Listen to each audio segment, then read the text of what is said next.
네, 감사합니다. 제가 늘 부탁드릴 때는 이렇게 얘기를 합니다.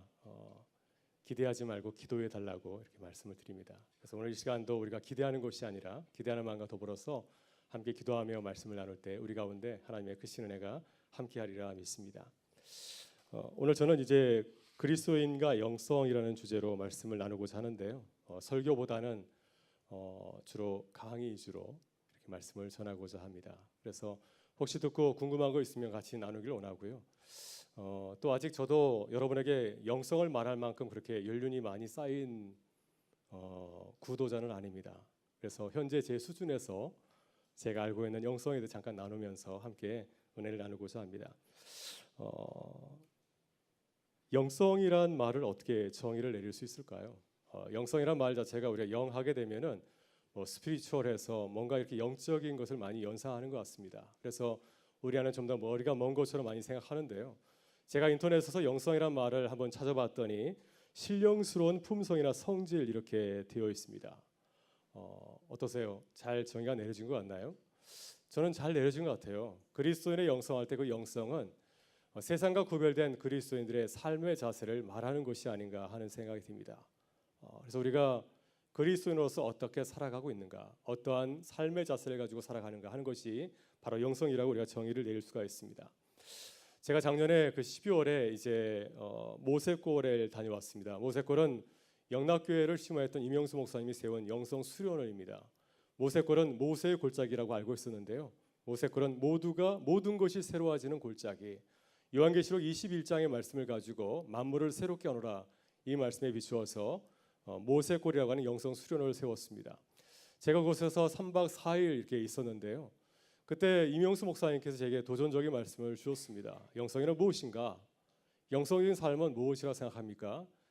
임 목사님이 말씀하기로는 리얼러티가 있는 삶이다 이렇게 얘기했습니다. 리얼러티, 어떤 실제가 있는가 하는 거죠. 우리가 예수 믿는 사람으로서 우리의 삶에 예수 믿는 흔적이 있는가 이런 얘기를 하였습니다.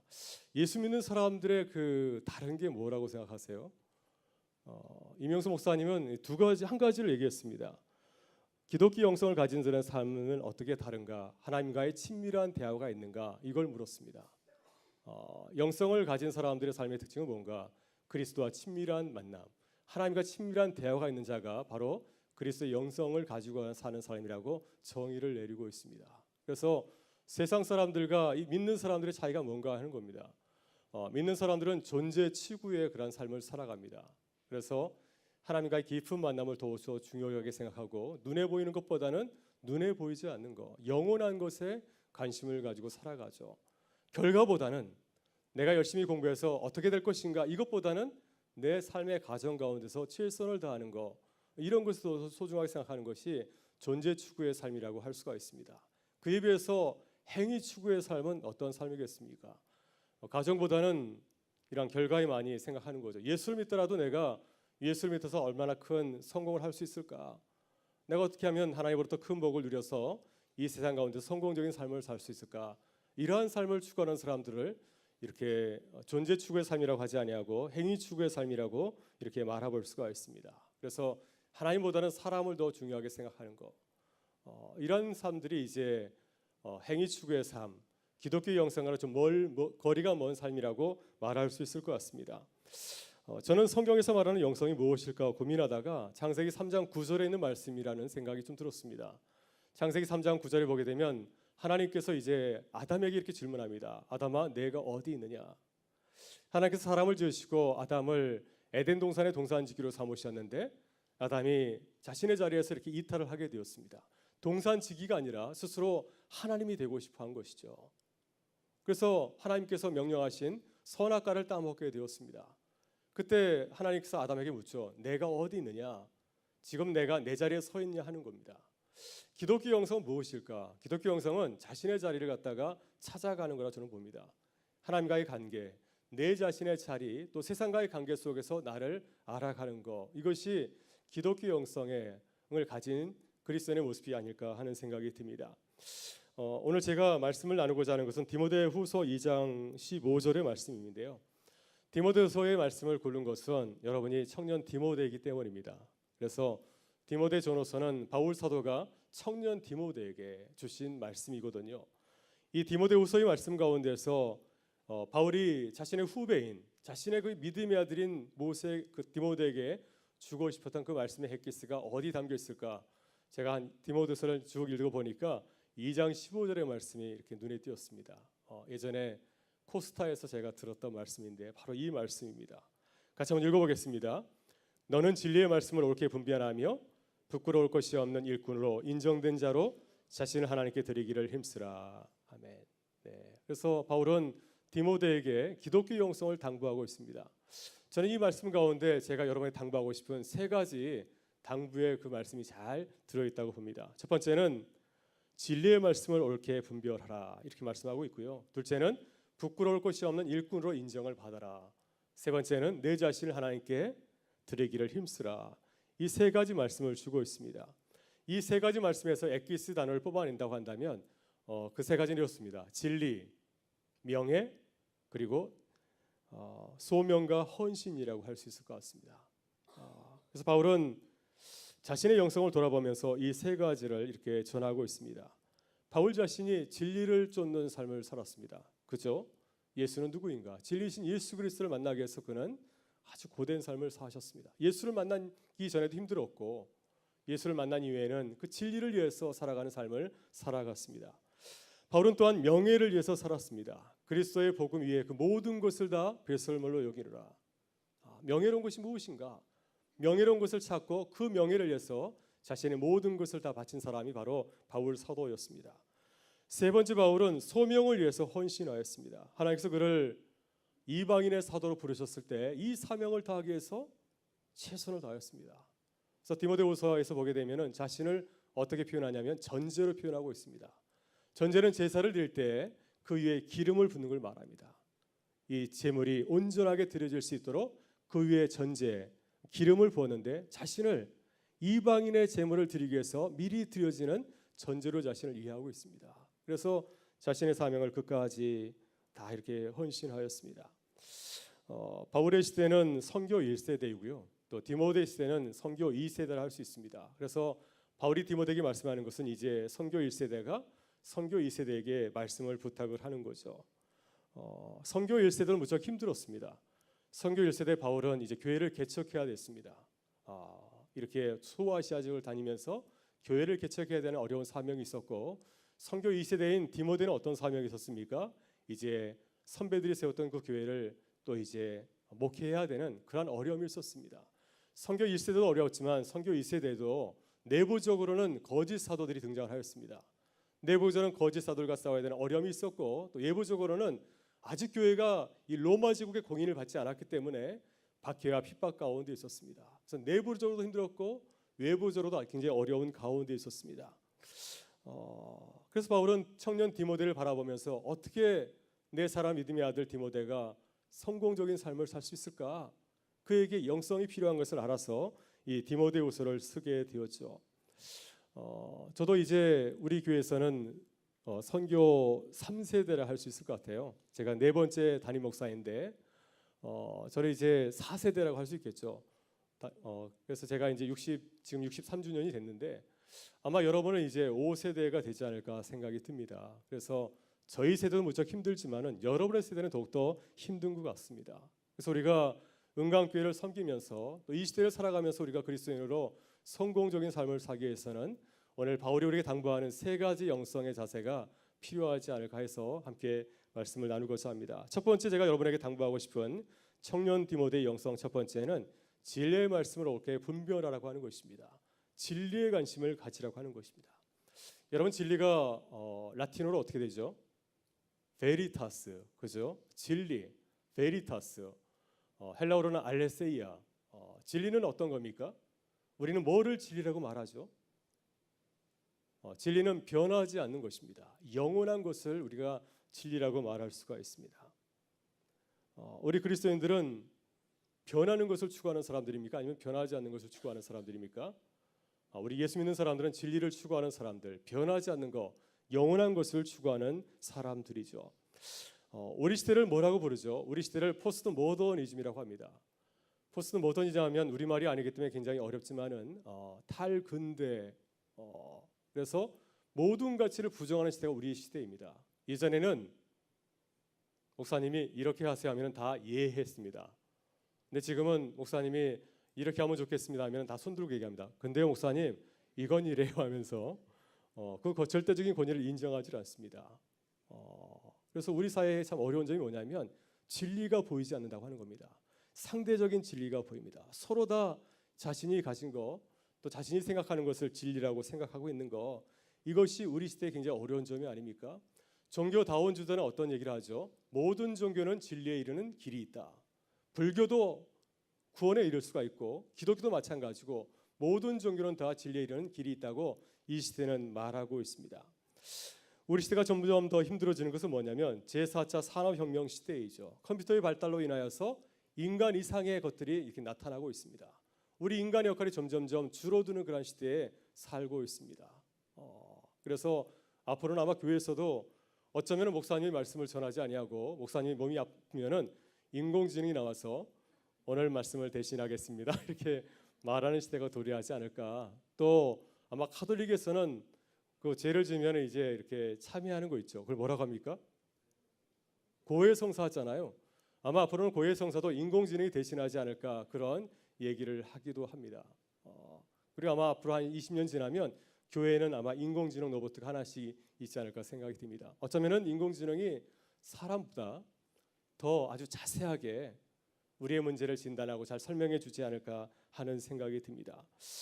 이러한 그 인공지능이라든지 컴퓨터의 발달로 인해서 우리는 점점 더 어려워지고 있고 우리가 기존에 가지고 있었던 가치들이 무너지는 그런 현실 가운데 있습니다. 그래서 우리는 이런 시대를 바라보면서 진리가 무엇인가에 대한 관심을 가지고 늘 추구를 해야 됩니다. 진짜와 가치를 구별하고 우리 인생을 투자할 수 있는 그 진리를 붙잡을 때 우리가 어떤 상황을 만나도 흔들리지 않기 때문이죠.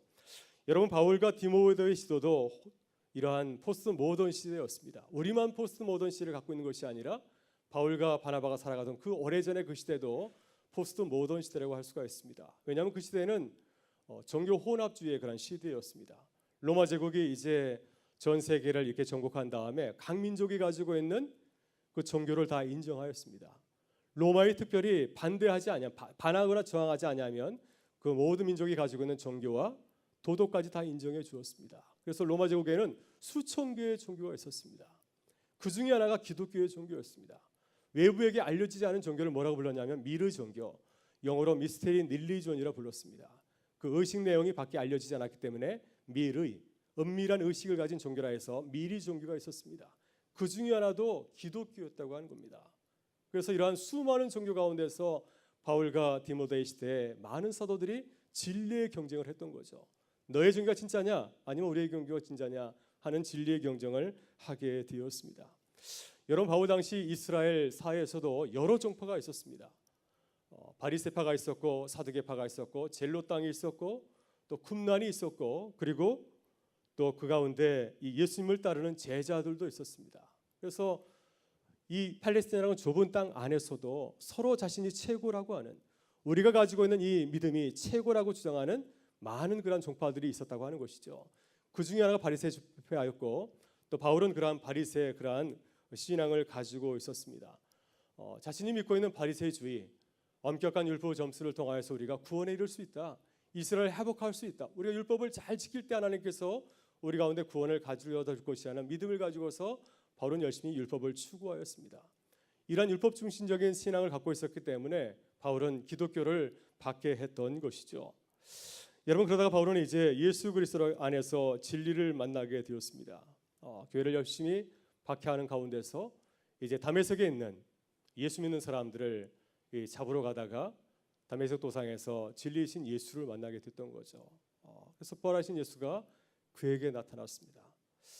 우연히 나타난 것이 아니라 저는 생각이 듭니다. 그가 진리를 추구하고 있었기 때문에 진리를 추구하는 가운데서 자연스럽게 진리이신 예수 그리스도를 만난 것이 아니겠습니까?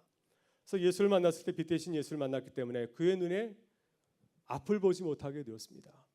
비늘 같은 것 때문에 그는 앞을 보지 못하게 되었는데 나중에 이제 아나니아라고 하는 이 초대교회 제자에서 안수를 받을 때 그 눈에 있었던 비늘 같은 것이 벗겨져서 온전한 신앙을 갖게 된 것이죠. 이것이 바로 이 바울이 진리를 만나는 순간이었습니다. 이 비늘 같은 것이 벗겨지기 전까지 바울은 헛된 것을 추구하였습니다. 진리를 진리라고 보지 못하고 진리 아닌 것을 진리라 생각하고 율법을 좇으면서 자신의 행위를 통해서 구원에 이루고자 그는 열심히 노력하였던 것이죠. 근데 이 진리를 추구하는 과정 가운데서 바울은 예수를 만나게 되었습니다. 진리를 만나게 되었습니다. 그 진리를 만나게 되었을 때 그는 어떻게 합니까? 나는 모든 것을 배설물로 여긴다. 빌립보 3장에서 그는 자신의 비포와 애프터를 얘기를 하고 있습니다. 내가 예수를 만나기 전에는 세상적인 것을 추구하며 살았는데 내가 예수를 만난 다음에는 그 모든 것을 다 배설물로 여기게 되었다고 하는 것이죠. 예수를 아는 지식이 가장 고귀한 지식이라. 나는 이것을 위해서 이제 살아가겠다 하면서 우리에게 고백을 하고 있습니다. 그래서 바울은 오늘 이렇게 말씀을 하고 있습니다. 너는 진리의 말씀을 옳게 분별하며. 진리를 분별하는 일이 참 그런데 쉽지는 않습니다. 왜냐하면 비진리가 더 진리처럼 보이기 때문에 그렇죠. 가짜가 진짜보다 더 뛰어나잖아요, 그죠? 그래서 진짜를 알아보기가 참 어렵습니다. 그래서 우리가 청년회 때 저는 여러분에게 당부하고 싶은 것이 진리를 찾기 위해서 정말 애를 쓰실 수 있기를 바랍니다. 그래서 정말 우리가 평생을 투자할 수 있는, 내 모든 것을 다 맡길 수 있는, 내가 이 세상을 떠나도 전혀 아까워하지 않을 만한 그 무언가를 우리가 추구할 때 우리의 삶이 진리의 반석에 굳게 서게 되지 않겠습니까? 아브라함을 보게 되면 하나님께서는 아브라함의 믿음을 계속해서 시험하였습니다. 그래서 아브라함의 인생 여정도 쭉 보게 되면은 진리를 찾아가는 과정이라고 볼 수 있지 않습니까? 어느 날 갑자기 하나님께서 그에게 나타나서 나를 따라 말씀하잖아요. 내가 너에게 가라는 대로 가라 했을 때 그는 이렇게 순종을 하게 됩니다.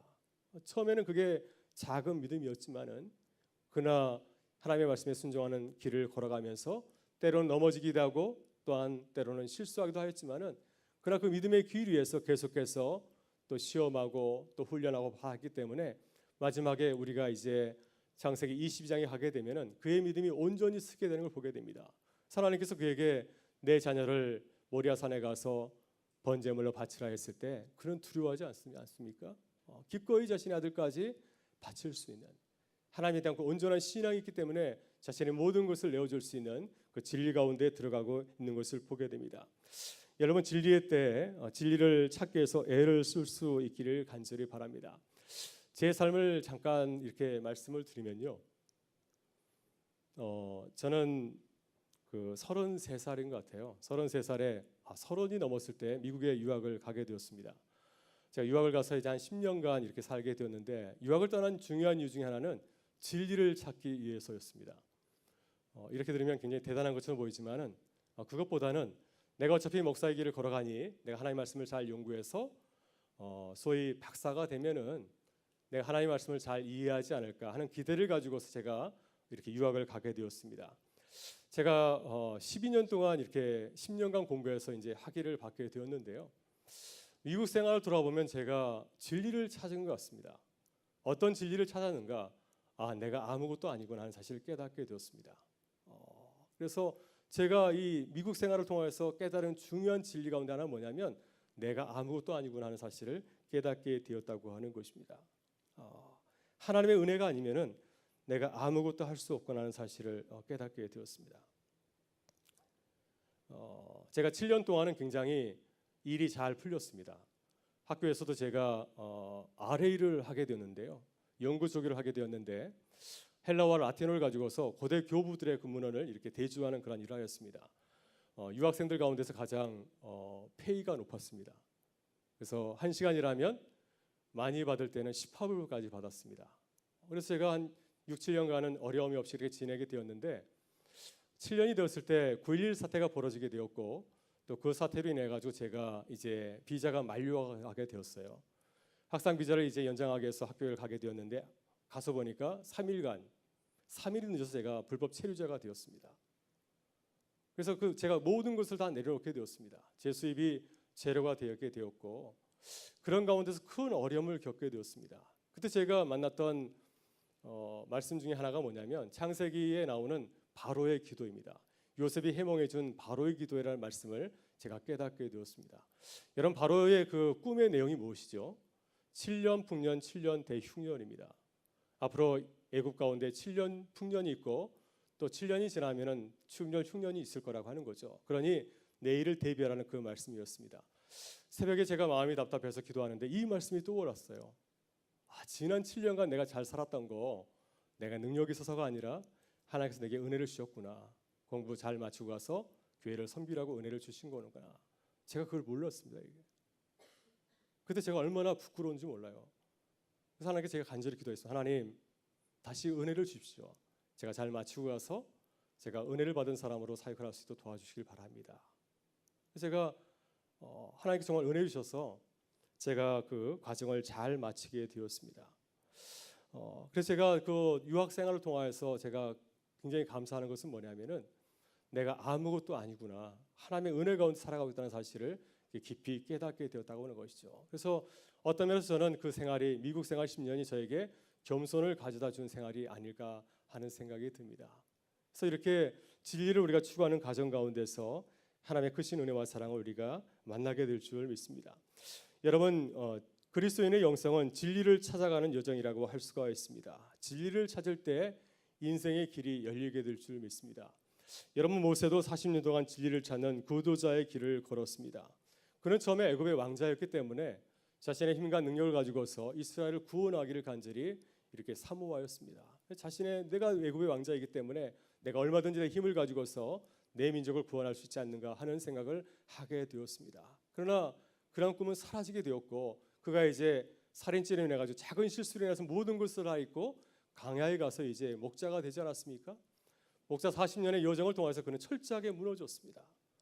아마도 그가 목자 생활하면서 계속해서 묻고 있었을 것입니다. 왜 내게 이런 시련이 주는가?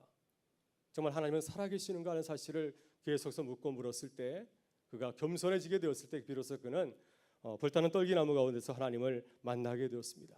그때 하나님께서 그에게 말씀하지 않습니까? 내 신을 벗으라. 모든 것이 준비되었을 때 진리를 만나며 진리를 위해서 살 수 있는 그러한 때가 되었을 때 하나님께서는 그에게 나타나셔서 그에게 내 신을 벗으라고 말씀하였습니다. 그래서 모세는 이렇게 진리를 만났기 때문에 그의 인생이 여전히 달라진 걸 보게 됩니다. 비록 나이는 80세가 되었지만은 젊은이 먹지 않는 40년의 또 다른 삶을 시작할 수가 있었습니다. 진리를 만났기 때문에 모세는 새로운 인생을 살 수 있게 된 것이죠. 제가 여러분에게 당부하고 싶은 것은 여러분의 인생 가운데서 하나님께서 큰 은혜를 주셨는데 진리를 추구하는 그런 삶이 될 수 있기를 바랍니다. 단기 선교를 통해서 여러분의 모든 그런 삶의 자리 가운데서 여러분이 진리를 향한 그 마음을 가지고서 기도하며 나아갈 때 하나님께서 분명 진리신 예수 그리스도를 만나는 기쁨을 허락하여 주실 줄 믿습니다. 두 번째 제가 여러분에게 당부하고 싶은 것은 청년 디모데 영성 두 번째는 부끄러울 것이 없는 일꾼으로 인정을 받으라고 하는 것입니다. 명예를 추구하는 삶이 되라고 하는 것입니다. 여러분 명예와 수치 이런 것을 소중하게 생각하시나요? 바울과 디모가 살았던 헬라 로마 시대에는 명예로운 것을 굉장히 추구하던 그런 시대였습니다. 명예로운 것을 위해서 굉장히 소중하게 이렇게 생각하던 그런 시절이었습니다. 그래서 노블레스 오블리주도 그렇지 않습니까? 로마 시대의 그러한 귀족들도 로마의 귀족으로서 자신이 사회적인 책무를 다하는 것을 굉장히 소중하게 생각하였습니다. 그래서 로마의 귀족이지만은 로마의 귀족들은 군대에 지원했을 때도 이 보병이 아니라 마병을 하였습니다. 말을 타는 마병이 하였습니다. 마병들은 전쟁이 벌어지면 가장 선봉에서 싸우는 저런 자들이거든요. 전쟁에서 가장 많이 죽은 자들이 바로 이 귀족들이었습니다. 귀족들은 사회를 위해서 헌신하는 것을 굉장히 소중하게 생각했기 때문에 이런 명예스러운 일에 굉장히 앞장선 것을 보게 됩니다. 그래서 이 신약 성서에도 보게 되면은 명예로운 것을 위해서 우리에게 이렇게 헌신하라는 말씀이 많이 나오게 됩니다. 여러분 바울은 디모데에게 명예로운 일을 추구하라고 이렇게 당부를 하고 있습니다. 바울이 생각하기에 가장 명예스러운 일이 무엇일까요? 고린도전서 1장 23절과 24절에서 바울은 자신이 명예롭게 생각하는 일을 이렇게 밝히고 있습니다. 제가 한번 읽어보겠습니다. 우리는 십자가에 못 박힌 그리스도를 전하니 유대인들에게는 거리끼는 것이요 이방인에게는 미련한 것이로되 오직 부르심을 받은 자들에게는 유대인이나 헬라인이나 그리스도는 하나님의 능력이요 하나님의 지혜니라. 그래서 그리스도를 위해서 살아가는 것, 십자가에 달린 예수, 그 예수의 길을 살아가는 것이 가장 명예스러운 일이라고 그는 이렇게 밝히고 있습니다. 그리스도를 위해 살아가는 것이 굉장히 고귀하고 소중한 거라고 하는 것입니다. 여러분 바울 사도의 삶을 보게 되면은 명예로운 일을 추구했지만 그로 인해서 굉장히 어려움을 많이 겪었습니다. 바울은 굉장히 독특한 사도였습니다. 고난을 자처하는 그런 사도였습니다. 외적인 모습을 추구하기보다는 내적인 모습 이런 것을 굉장히 추구하였습니다. 그래서 그가 사역하는 많은 교회에서 바울을 사도라고 존중하기보다는 혹시 저 사람 정말 사도 맞아? 이렇게 이상하게 생각할 정도였습니다. 왜냐하면 그는 교회에서 사례를 받으면서 일한 것이 아니라 스스로 천막 짓는 일, 자신의 그 직업을 가지고 일하면서 성경의 모든 일을 감당하였기 때문이었습니다. 그래서 이 교회가 이렇게 생각하는 거죠. 혹시 스스로 부끄러우니까 교회에서 주는 사례를 받지 아니하고 스스로 일해서 일하는 것은 아닌가 하면서 바울의 사도성과 그리고 바울의 복음에 대해서 이렇게 의심을 하였습니다. 그때 바울은 사람들이 자신을 향해서 이렇게 공격할 때 그는 자신이 걸어가는 길을 부끄러워하지 않았습니다. 나는 예수를 위해서 이 길을 걸어가고 있습니다. 고린도서 11장 3장 30절에서 그는 이렇게 고백을 하고 있습니다. 나는 부득불 자랑할진대 내가 약한 것을 자랑하리라. 예수님과 같이 고난과 십자가의 길을 걸어가는 그 모습, 세상 사람들이 바라볼 때는 굉장히 초라한 그 모습을 나는 자랑하겠다고 하는 것이죠. 이것이 나에게는 명예스러운 일이라고 하는 것입니다. 여러분 예수님도 산상수훈에서 명예스러운 일을 추구하며 살라고 우리에게 당부하셨습니다. 우리가 잘 알고 있는 팔복의 말씀이 바로 이 명예스러운 일입니다. 여러분 팔복 잘 아시죠? 네, 팔복에서 어떤 것을 얘기하고 있습니까? 심령이 가난한 자는 복이 있나니 천국이 저희 것이며 가난한 자가 되라고 말씀을 하고 있습니다. 애통하는 자는 복이 있나니 그들이 위로를 받을 것이요 늘 우는 사람, 애통하는 사람이라고 말씀하고 있고요. 온유한 자는 복이 있나니 그들이 땅을 기업으로 받을 것이며 온유한 자는 오래 참고 인내하는 사람입니다. 남들에게 늘 피해를 받는 사람이 온유한 사람이 아니겠습니까?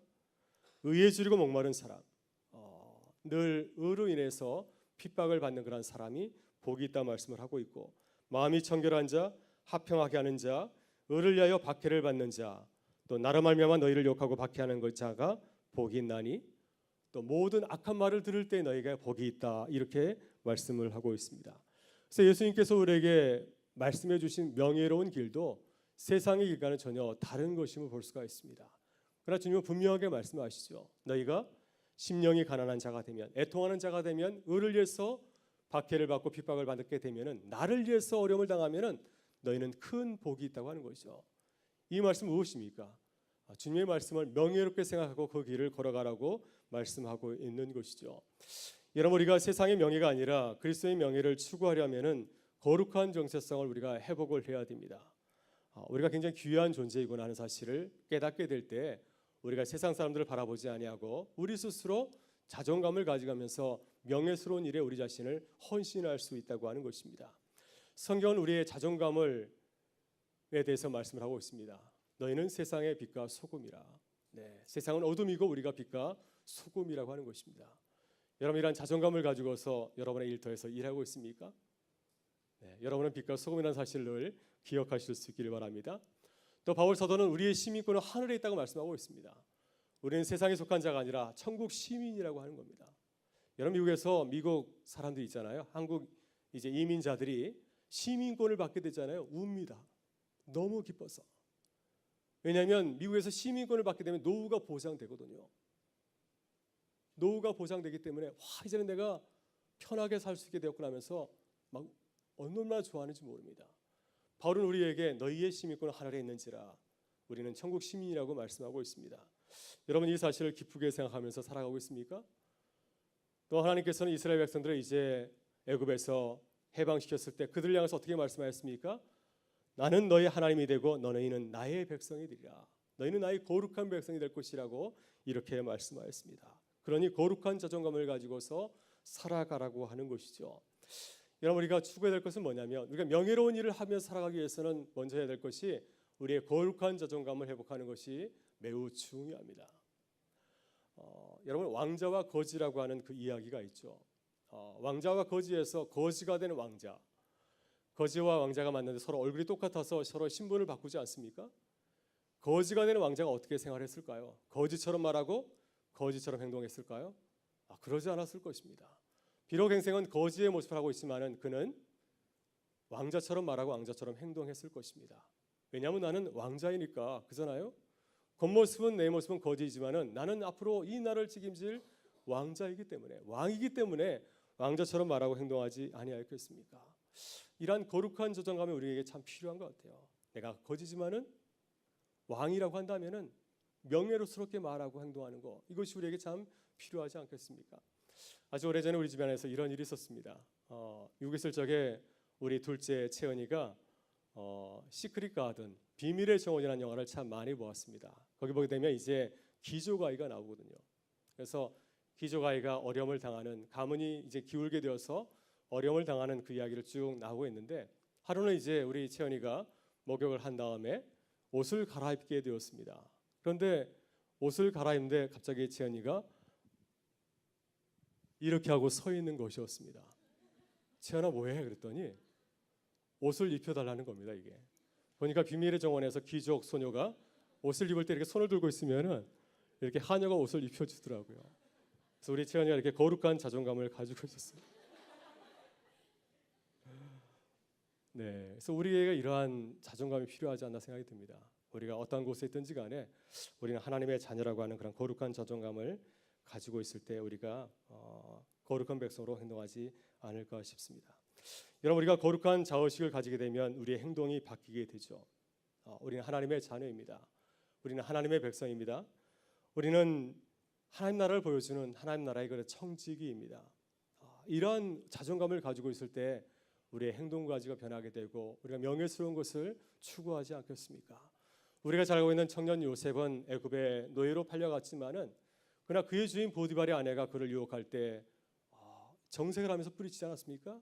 내가 어찌 하나님 앞에서 내가 범죄하리요? 내가 하나님의 백성인데 어떻게 내가 이러한 범죄를 지을 수 있는가 하면서 명예스러운 것을 추구하였습니다. 그걸로 인해서 요셉은 감옥에 떨어지는 그러한 엄청난 그러한 불이익을 당하지 않습니까? 불이익을 당하지 않한다 할지라도 나는 하나님 나라의 그러한 청년이기 때문에 나는 명예스러운 것을 추구해야 된다고 하는 것입니다. 여러분, 초기 그리스도인들의 아름다운 이야기가 있습니다. 2세기의 소아시아 지역에 이제 전염병이 발발하게 되었습니다. 그때 이제 로마 당국에서는 모든 주민들을 안전한 곳으로 대피하라고 명령을 내렸습니다.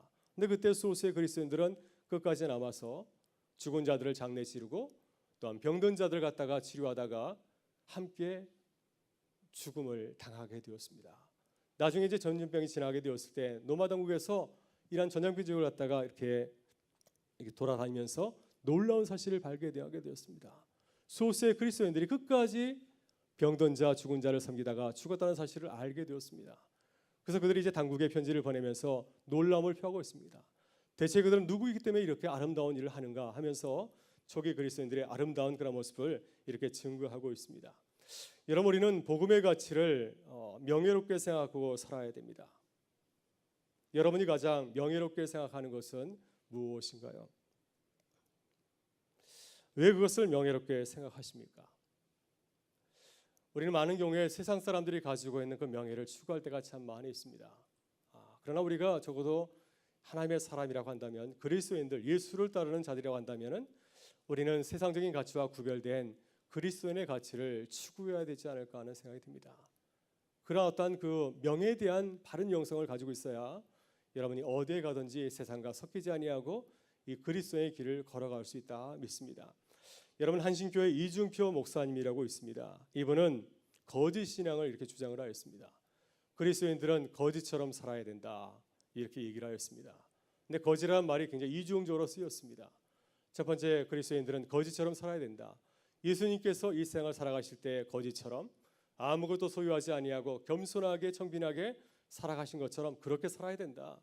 왜냐하면 우리는 영원히 이곳에 사는 사람들이 아니라 우리는 나중에 영원한 곳에 갈 사람들이기 때문에 영원한 것을 바라보면서 가능하면 이 세상에서 생활을 검소하게 하면서 살아가야 된다고 하는 것입니다. 이런 면에서 거짓 신앙을 얘기하였고, 또 한 가지 의미는 무엇이냐면은 왜 우리가 이렇게 살아가야 되는 것인가? 이 한신교회 이중표 목사님은 거지라는 말을 한자로 표현하였는데 거자는 클 거자입니다. 그리고 지자는 지혜의 지자입니다. 깨달을 지자. 왜 그리스도인들이 거짓처럼 살아가야 되는 것인가? 이 세상에 소망을 두지 아니하고 왜 영원한 곳을 바라보며 살아가야 되는 것인가? 그리스도인들은 큰 깨달음을 얻은 사람들이기 때문이라고 하는 것입니다. 큰 깨달음을 얻은 자들이기 때문에 이 세상에 소망을 두지 아니하고 천국을 바라보면서 살아가야 된다고 그는 말씀하고 있고요. 정말 그 한신교회 이진표 목사님은 그 말씀대로 그렇게 겸손하게 살다가 이제 세상을 떠나셔서 많은 분들에게 큰 이렇게 감동을 주었습니다. 그래서 일간 신문지에도 그의 삶을 소개하는 그런 기사가 난 적이 있습니다. 여러분, 우리 시대는 세상의 거짓 가치들이 참 판을 치고 있습니다. 우리가 그리스도인이라고 한다면 그러한 가치에 대해서 우리가 도전하실 수 있기를 바랍니다.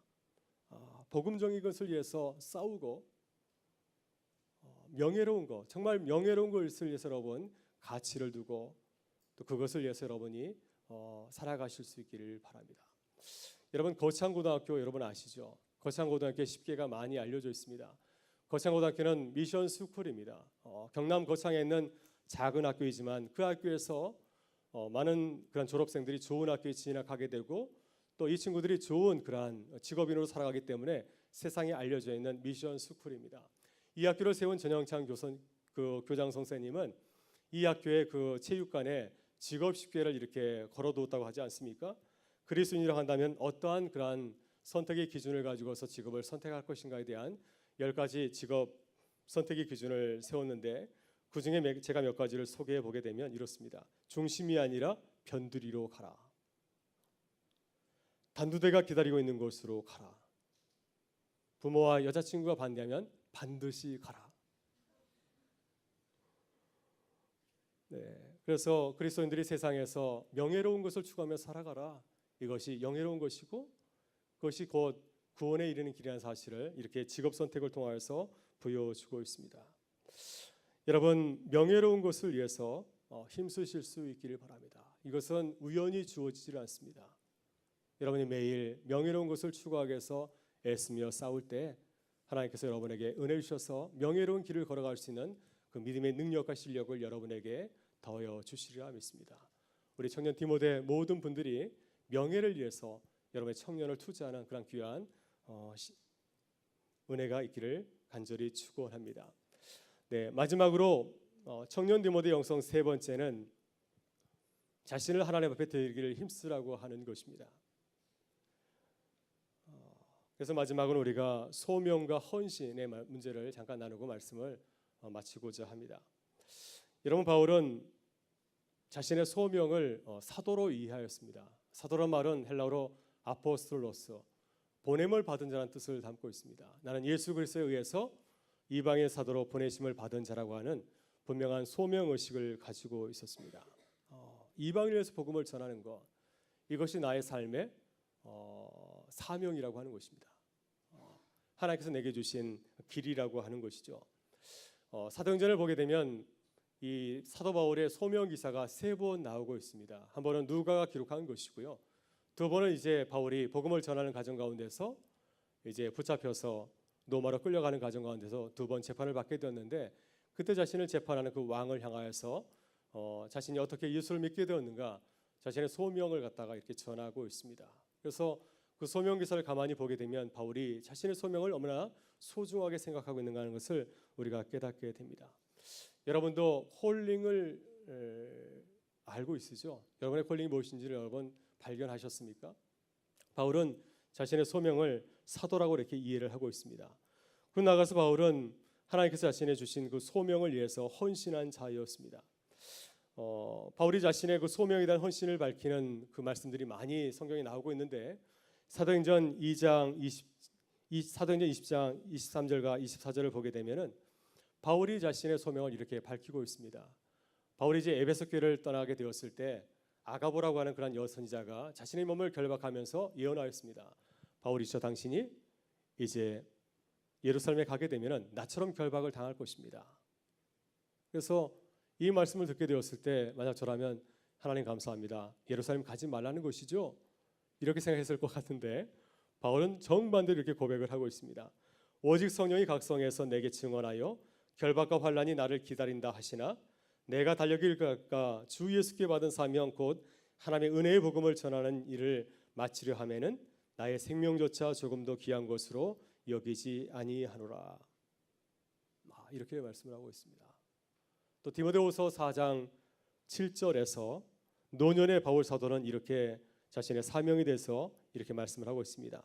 나는 선한 싸움을 싸우고 나의 달려갈 길을 마치고 믿음을 지켰으니 내가 후로는 나를 위하여 의의 면류관이 예비되었으므로 주 곧 의로우신 재판장이 그날에 내게 주실 것이며 내게만 아니라 주의 나타나심을 사모하는 모든 자에게도니라. 그래서 바울은 마지막 노년에 자랑스럽게 말하고 있습니다. 나는 나의 달려갈 길을 다 달렸습니다. 나는 선한 싸움을 싸우고 이제 여기까지 이르렀으니 하나님께서 내게 영광의 면류관을 주실 것입니다. 올림픽 경기에서 1등한 사람에게 월계관을 씌워주는 것처럼 하나님께서 내게도 내가 선한 싸움을 싸우고 승리하기에 면류관을 씌워줄 거라고 하는 겁니다. 나는 최선을 다해서 달려왔다. 그는 고백을 하고 있습니다. 바울이 디모데에게 주는 마지막 당부는 무엇입니까? 나의 소명을 위해서 헌신하라고 하는 거죠. 하나님께서 내게 주신 사도의 그 사명을 위해서 내가 평생을 달려왔던 것처럼 너도 이렇게 살아가라고 하는 것입니다. 여러분, 우리가 어떻게 소명을 위해서 헌신할 수가 있겠습니까? 우리가 소명을 위해서 하나님께서 내게 주신 그 소명에서 헌신하기 위해서는 나를 사랑해야 됩니다. 하나님께서 내게 주신 것을 사랑해야 됩니다. 우리는 늘 이렇게 비교하는 삶을 살다 보니까 늘 비교할 때가 참 많이 있는 것 같습니다. 또 높은 자리가 더 좋아 보이고 더 높이 올라가야만 그것이 하나님의 뜻으로 생각하지 않습니까? 그러나 그렇지 않습니다. 만약 모든 사람들이 다 높은 자리에 올라가면은 낮은 자리는 누가 감당할 수 있습니까? 모든 사람이 다 대통령이 되면은 누가 국민이 될 수가 있어요? 교회에서도 모든 사람이 목사님이 된다면 그러면 교회는 누가 하겠습니까? 다 맡은 자리가 있는 것이죠. 우리의 몸을 보더라도 여러 기관이 있지 않습니까? 모든 지체가 입을 좋아해서 입이 되려고 하면은 그게 어디 사람이겠습니까? 괴물이지. 그래서 우리 몸을 보더라도 수백 개의 이런 몸이 있지 않습니까? 우리 안에 수백 개, 수조의 세포가 있지 않습니까? 각 세포가 제 기능을 감당할 때 우리 건강을 유지하는 것이죠. 하나님께서 우리에게 주신 그러한 삶의 자리가 있습니다. 내 모습이 있습니다. 내 모습을 부끄러워하지 아니하고 내 모습을 사랑할 때 우리가 하나님께서 우리에게 주신 그 소명의 자리를 잘 걸어갈 수가 있습니다. 여러분, 종교개혁신앙의 중요한 점이 뭐냐면은 종교개혁신앙은 성직을 구별하지 않습니다.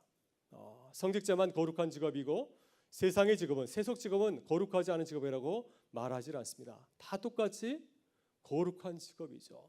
만인 제사장적이라고 말하지 않습니까? 그래서 우리 모든 사람들이 다 거룩한 제사장으로 부르심을 받은 줄 믿습니다. 그래서 여러분이 꼭 목사가 되지 아니하고 선교사 되지 않지 할지라도 여러분의 삶의 자리에서 거룩한 자의식을 가지고 살아가면은 바로 그것이 제사장의 삶의 자리가 아니겠습니까? 그런 마음을 가지고 살아갈 때 하나님께서는 우리의 모습을 통해서 아름다운 역사를 이루어 가실 줄 믿습니다. 그래서 우리가 청년의 시절에 굉장히 중요한 게 뭐냐면 내 모습을 사랑하는 겁니다. 이게 내 모습을 사랑하기 위해서 애쓰시기 바랍니다. 여러분, 기도하세요. 하나님, 내 모습을 사랑하실 수 있도록 도와주십시오. 아침마다 거울을 바라보면서 정말 잘생겼다, 내 자신을 항상 칭찬하실 수 있기를 바랍니다.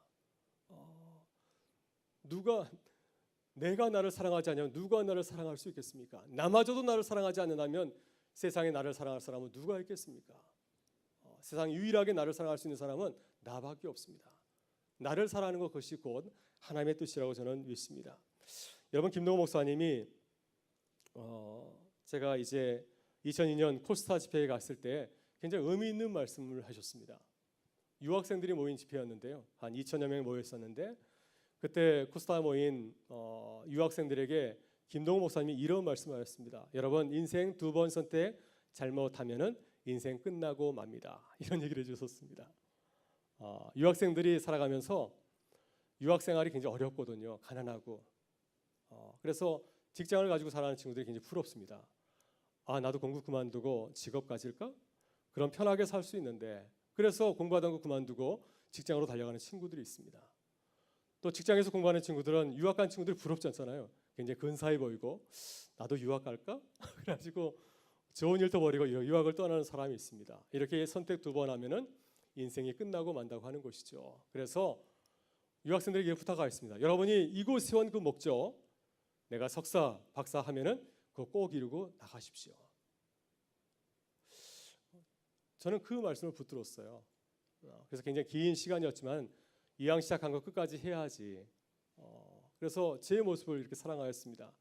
가난하고 힘든 그런 시간이었지만 아무도 나를 알아주지 않는 그런 시간이었습니다. 시간이 지나니까 미국에 있다 보니까요, 한국 친구들이 알아주질 않습니다.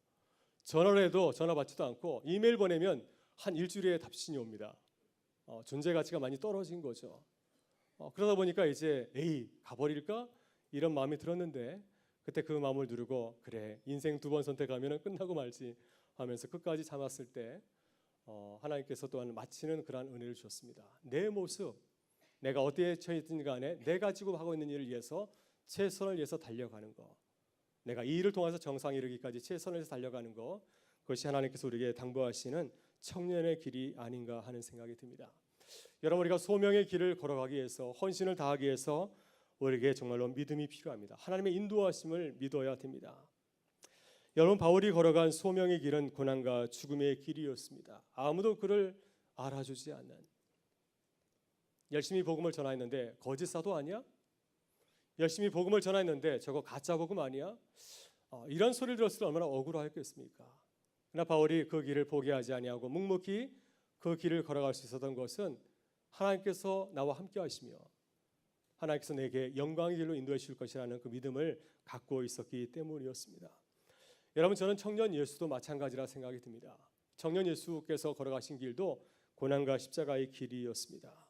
그러나 그 길을 포기하지 아니하고 십자가까지 걸어갈 수 있었던 것은 무엇일까요? 하나님께서 나와 함께 하심을 믿었기 때문이 아니겠습니까? 내가 십자가로 모든 것을 다 있는 것이 아니라 내가 십자가까지 끝까지 순종하고 걸어가게 되면 분명 하나님께서 내게 부활의 영광을 주실 것이라는 그 믿음이 있었기 때문에 그 길을 포기하지 아니하고 걸어갈 수가 있었습니다. 여러분, 하나님께서 우리와 함께 하시는 줄 믿습니다. 그 믿음을 붙잡을 수 있기를 바랍니다. 소명을 감당하기 위해서 우리에게 정말 필요한 것이 임마누엘 신앙이 아닙니다. 이 신앙을 붙잡을 때 우리가 그 길을 걸어갈 수가 있습니다. 여러분, 제가 청년 시절 33살부터 43살까지인가요? 한 10년간 제가 미국에서 생활하였는데요. 그때 제가 이제 느낀 것 중에 하나는 뭐냐면, 제가 인생 가운데서 깨달았던 소중한 경험 가운데 하나는 뭐냐면 하나님의 은혜입니다. 제가 미국에서 굉장히 어려운 일을 많이 겪었습니다. 아까도 말씀드린 것처럼 비자 때문에 제가 이제 불법 체류자가 될 뻔한 적도 있었고요. 또 제가 일하는 그 사역지에서 이렇게 불편한 일로 인해서 이렇게 나오는 그러한 경험도 있었고, 또 제가 원치 않는 그러한 학교 공부를 그만두고 목회를 시작해야 되는 그러한 절박한 상황에 놓일 때도 있었습니다. 그런데 그때마다 제가 하나님의 인도하심을 구하였습니다. 하나님, 제가 걸어가는 이 길이 하나님의 뜻이라고 한다면 이 길을 걸어가게 하여 주옵소서. 만약 이 길이 주님께서 원하시는 길이 아니라고 한다면 이 길이 변하여서 내가 계속해서 그 길을 걸어갈 수 있도록 인도하여 주시옵소서. 그래서 매 순간순간마다 하나님의 인도하심을 구하였습니다. 그때는 굉장히 힘들고 어려웠는데 돌아서 보게 되면은 하나님이 인도하셨구나. 제가 지금 여기서 여러분에게 말씀을 전하는데 지금까지 그 모든 과정이 하나님께서 나를 도우셔서 여기까지 인도하신 것이 아닌가 하는 생각이 듭니다. 그래서 앞으로 놓여 있는 일도 굉장히 힘들어 보이고 어려워 보이고 어떻게 감당할 수 있을까? 또 순간순간 겁이 날 때가 굉장히 많이 있습니다. 그러나 그럼에도 불구하고 그 길을 포기하지 걸어가는 것은 믿음의 길은 승리의 길이라고 믿기 때문입니다. 설사 내가 중도에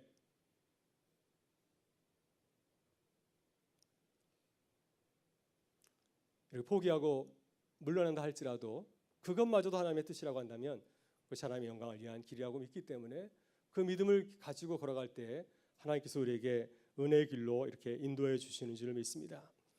말씀을 마치고자 합니다. 오늘 제가 여러분에게 세 가지를 말씀해 드는데요. 청년 디모데 영성 진리를 갖게 힘쓰시길 바라고, 명예스러운 일을, 세상의 가치가 아니라 하나님의 그 가치를 가지고서 명예를 위해서 여러분 살아가실 수 있기를 바라고, 마지막 하나님께서 여러분에게 주신 그 소명, 여러분이 발견한 그 소명을 가지고서 그것을 위해서 헌신하는 그런 삶이 되실 수 있기를 바랍니다. 여러분, 이것은 우연히 주어지는 것은 아니라고 생각이 듭니다. 영성의 길을 걸어가기 위해서 필요한 것은 훈련입니다. 여러분, 많은 영성 수련이 어디 있죠? 강야에 있습니다. 훈련하지 아니하고는 이 믿음의 길을 걸어갈 수 없기 때문에 훈련이 필요한 것이 아니겠습니까? 매일매일 자신을 닫고 힘쓸 때 우리는 하나님께서 사용하실 수 있는 믿음의 그릇이 될 수가 있는 거죠. 여러분, 모세도 40년 동안 자신의 그릇을 만들지 않았습니까? 40년 동안 연단할 때 주님 앞에 기꺼이 나의 신을 드려서 주님께서 말씀하시는 그 길을 걸어갈 수가 있었던 것이었습니다. 오늘 본문 디모데후서 2장 20절과 21절에 보게 되면은 바울 사도가 디모데에게 말씀하시는 귀한 말씀이 있습니다. 이 말씀 마지막으로 같이 읽고 한번 마치도록 하겠습니다. 디모데후서 2장 20절과 21절의 말씀 같이 한번 읽어보도록 하겠습니다. 큰 집에는 금그릇과 은그릇뿐 아니라 나무그릇과 질그릇도 있어 귀하게 쓰는 것도 있고 천하게 쓰는 것도 있나니 그러므로 누구든지 이런 것에서 자기를 깨끗하게 하면 귀히 쓰는 그릇이 되어 거룩하고 주인의 쓰심에 합당하며 모든 선한 일에 준비함이 되리라. 아멘. 한마디로 영성을 훈련하라고 하는 것입니다. 깨끗한 준비된 그릇이 되면 하나님께서 쓰실 것이다 말씀하고 있습니다. 이 비유의 말씀을 보게 되면 고대 이 헬라 세계에는 네 가지의 그릇이 있었던 것 같습니다. 금그릇, 은그릇, 나무그릇, 질그릇. 이 네 가지 그릇 가운데서 가장 천한 그릇은 흙으로 만든 질그릇이었습니다. 질그릇보다는 금그릇과 은그릇이 훨씬 더 귀한 그릇이겠죠. 많은 사람들이 금그릇과 은그릇을 더 귀하게 쓰지 않습니까? 우리가 농담처럼 말하는 금수저가 흙수저보다 더 낫겠지, 이런 것처럼 마찬가지로 고대 시대에도 금그릇, 은그릇, 이렇게 나무그릇, 질그릇이 있었다고 하는 것입니다. 그러나 주인이 쓰는 그릇은 어떤 그릇입니까? 주인이 사랑하는 그릇입니다. 재질에 관계된 것이 아니에요. 주인의 마음에 드는 그릇을 가장 좋은 그릇이라고 하는 것입니다. 주인이 바라는 것은 무엇이겠습니까? 주인이 바라는 것은 훈련된 것입니다. 훈련된 자를 쓴다고 하는 것입니다. 여러분이 잘 훈련되어 있으면 누구든지 여러분을 쓰세요. 왜냐하면 쓸만한 가치가 있기 때문에. 제가 지난주에 각선희 목사님, 한국에서 설교를 가장 잘하신다는 목사님이죠. 그분이 이제 86세 되세요. 그래서 이제 설교 세미나를 가게 되었는데 그분이 이런 말씀하셨습니다. 여러분, 설교 준비 30분이면 돼요. 이러는 거예요. 제가 여러분 주일 설교를 할 때 한 20시간 이상 설교 준비가 듭니다. 말씀도 묵상하고 책도 읽고 기도하고 또 여러 가지 참고서도 보게 되고 그렇게 많은 시간을 들여야지 한 편의 설교가 나오게 되거든요. 근데 각선희 목사님 우리에게 말씀하시더라고요. 30분만 준비해 하는 겁니다. 이게. 저는 그 말씀을 들었을 때 앞으로 30분만 준비하면 되겠구나 이렇게 생각한 것이 아니라 30분 준비해도 20시간 준비하는 그러한 영성 있는 설교를 준비하는 말씀을 들었습니다. 그분은 그렇게 달려왔기 때문에 30분만 봐도 아주 훌륭한 말씀을 전할 수 있는 것이죠. 훈련되지 아니하면 30분 준비로 훌륭한 말씀을 증거할 수가 없습니다. 우리 자신을 연단하지 아니하면 우리는 주인이 쓰기에 합당한 그릇이 될 수가 없습니다. 여러분, 무슨 일을 하든지 여러분 자신을 쳐서 훈련해서 누구든지 사용할 수 있는 그러한 그릇이 될 수 있기를 바랍니다. 여러분이 준비된 그릇이 되면은 하나님께서 먼저 여러분을 사용하실 줄 믿습니다. 두 번째는 뭐냐면 성결입니다. 기독교의 그릇, 일반 세상도 마찬가지입니다. 성결, 이것이 좋은 그릇의 두 번째 특징입니다. 아무도 없는 곳에서 나는 누구인가 하는 것입니다. 우리가 아무도 없는 곳에서 하나님의 사람으로서 거룩하게 살고 있는가? 우리의 생각을 지키고 우리의 마음을 지키고 우리의 손과 발과 행동을 지키고 있는가 하는 겁니다. 우리가 어느 자리에서든지 성결된 모습으로 이 믿음의 길을 걸어갈 때 분명 하나님께서는 우리를 사용하실 줄 믿습니다.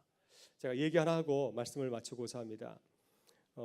제가 이제 결혼하고 나서 그때 제가 한 교회 고등부 교육전사로 섬기게 되었는데 이제 결혼한 다음에 집에서 집들이를 하게 되었습니다. 그래서 고등부 선생님들 한 20여 분이 저희 집에 찾아오게 되었습니다. 그날의 메뉴는 스파게티였습니다. 그래서 집안에 있는 모든 그릇이 다 동원이 되었습니다. 신혼집이니 그릇이 얼마나 많겠습니까? 모든 그릇이 다 동원이 되었어요.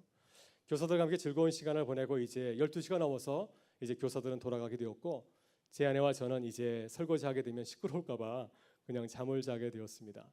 새벽에 갈증이 나서 이제 일어나게 되었는데 그릇을 찾았습니다. 모든 그릇이 더러워서 물을 마실 수가 없는 거예요. 근데 그때 제 책상에 제가 총각 때부터 쓰던 깨진 컵이 하나가 있었습니다. 그 그릇이 깨졌지만 가장 깨끗해서 그 그릇에 물을 따라서 먹은 기억이 납니다. 여러분, 우리가 깨끗이 산 그릇이 되면은 하나님께서 보시기에 아름다운 그릇으로 준비되어 있으면 주님께서는 우리를 통하여서 아름다운 일을 시작하시고 이루어 가실 줄 믿습니다. 청년의 때 하나님의 때를 준비하면서 여러분 자신을 훈련하는 우리 청년 디모데 되시기를 주의 이름으로 축원합니다. 함께 기도하겠습니다. 하나님 감사합니다. 부족한 종이 우리 사랑하는 청년들에게 말씀을 증거하였습니다. 하나님, 사랑하는 청년들과 함께하여 주셔서 이 시대를 살아갈 수 있는 영성 있는 삶이 되게 하여 주시옵고, 청년의 때에 하나님의 때를 위하여서 잘 준비하여서 하나님께서 우리를 찾으실 때 아름다운 주님의 그릇으로 쓰임받는 기쁨을 누리게 하여 주시옵소서. 감사드리오며 예수 그리스도의 이름으로 기도드리옵나이다. 아멘. 감사합니다. 네, 귀한 말씀 감사합니다. 이어서 바로 질의응답 들어가겠는데요. 우선 위로 올라가 주시면 되겠습니다. 네, 50분 가량 그리스도인과 영성에 대한 주제 말씀으로 우리가 귀한 말씀 들었는데요. 이 시간에 여러분 주보에 다 나눠드렸던 포스트잇 있으시죠? 네, 거기다가 질문을 적어주시면 우리 좌우측에 우리 은영 자매랑 우리 하영 자매가 있을 건데요. 질문 적어주시면 바로 현장에서 질문하도록 하고, 지금 바로 이제 마이크로 할 수 있습니다. 그래서 혹시 지금 당장 먼저 마이크로 질문하시고자 하는 분들은 손 들어주시기 바랍니다. 네. 네. 질문. 네. 우리 시은 형제가 우리 먼저 얘기했는데요. 그 얼마 전에 비기독교인 친구들과 그 종교에 대해서 얘기하다가 한 친구가 그런 얘기를 했었는데요. 그 사람이 굳이 지금 교회 다닐 필요 없고 죽기 직전에 주님 믿고 회개하면은 천국 가니까 지금 교회 다닐 필요가 없다. 살면서 아무리 많은 악행을 저지르고 해도 죽기 직전에 믿으면 된다. 그런 사람에 대해서 목사님께서는 뭐라고 말씀하시겠습니까? 네, 굉장히 스마트한 사람이네요, 그죠? 그래서 이 세상을 편하게 살고 마지막 순간에 구원받으면 세상에서 잘 되고 또 천국 생활도 잘할 수 있지 않을까 하는 생각하는데요.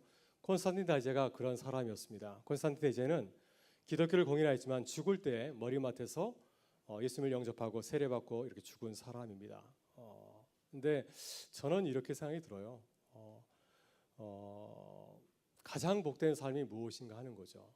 그러니까 그분의 삶은 이 세상의 삶을 어떤 하나님의 자녀의 삶보다 더 소중하게 생각하기 때문에 그러한 생각을 하는 것이 아닌가 하는 생각이 들고요. 우리가 이제 전도를 하고 또 이 세상에서 거룩한 삶을 살아가기 하고자 하는 것은 그리스도인으로서 하나님의 자녀로 살아가는 삶이 더 아름답고 고귀하기 때문에, 그래서 우리가 그런 삶을 걸어가는 것이 아닌가 하는 생각이 듭니다. 네, 대답이 있는지 모르겠습니다.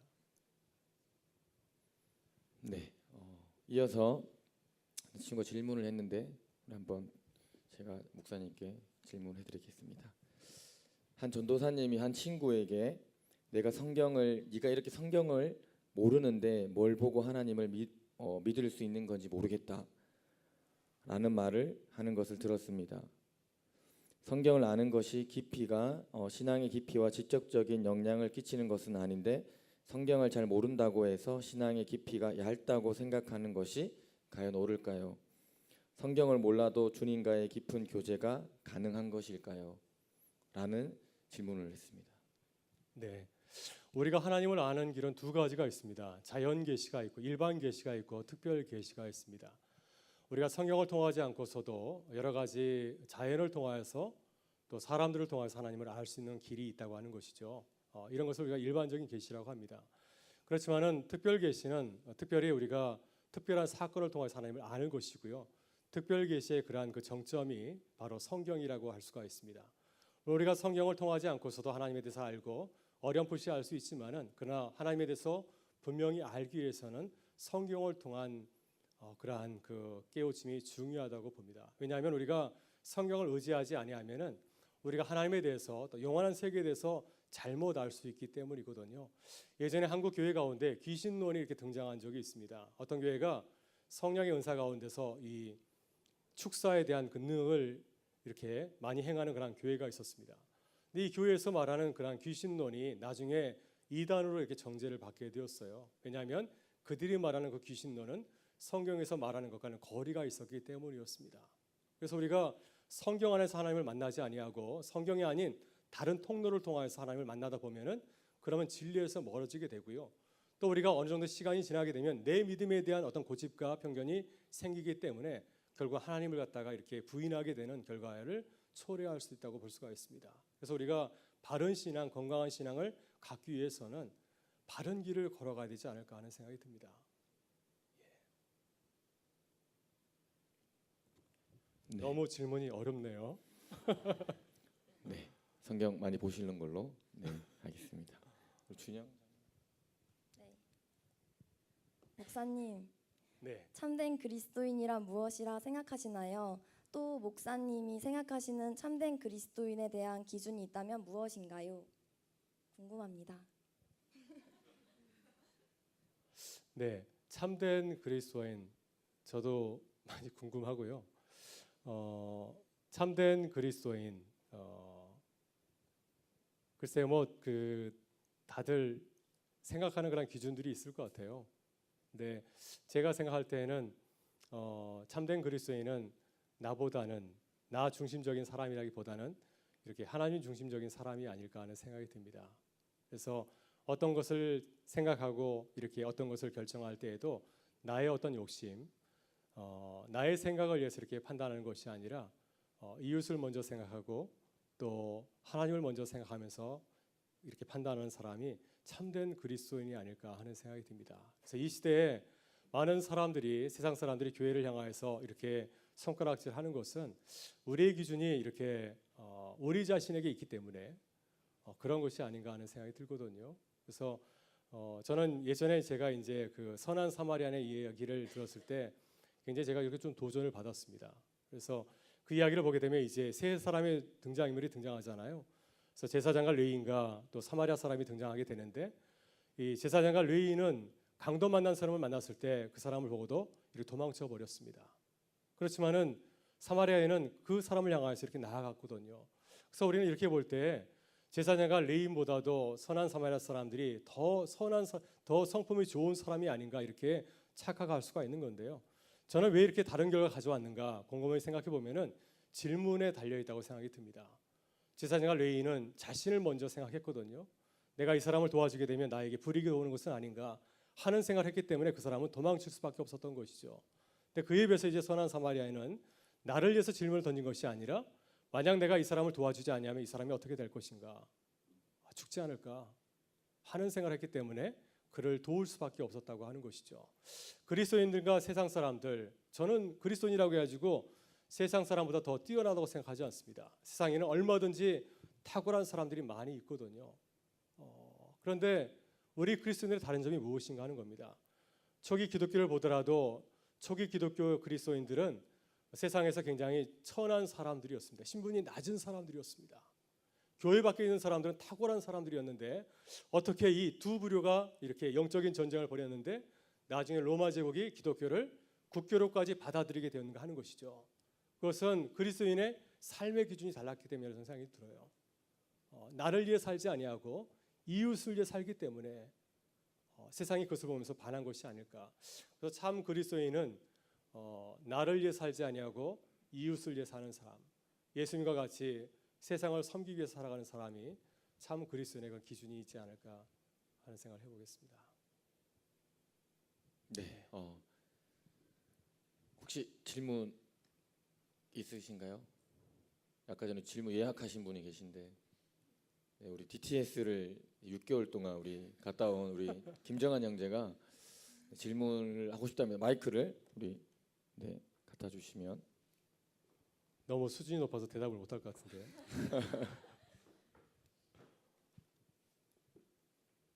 네, 목사님 먼저 강의해 주셔서 감사드리고 참 많은 것을 알게 된 강의였던 것 같습니다. 이거는 어쩌면 강의와 관련이 없을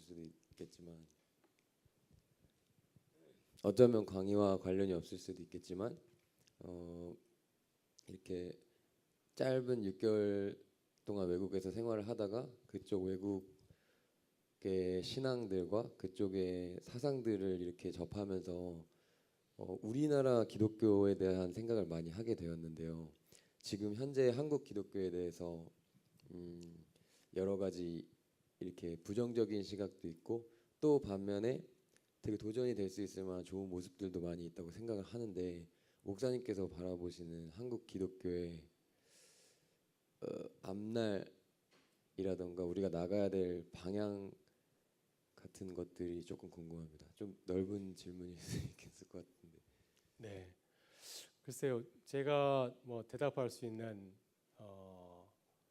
그 문제는 아니지만 그러나 제가 생각하는 바에 의하면은 한국 교회를 바라보는 뭐 부정적인 시각도 있고 또 긍정적인 시각이 있습니다. 저는 일단 세상이 우리 사회가 기독교를 향해서 이렇게 부정적인 비판의 소리를 높이는 것은 아직까지 우리에게 그렇게 기대하고 있는 것이 아닌가 하는 생각이 듭니다.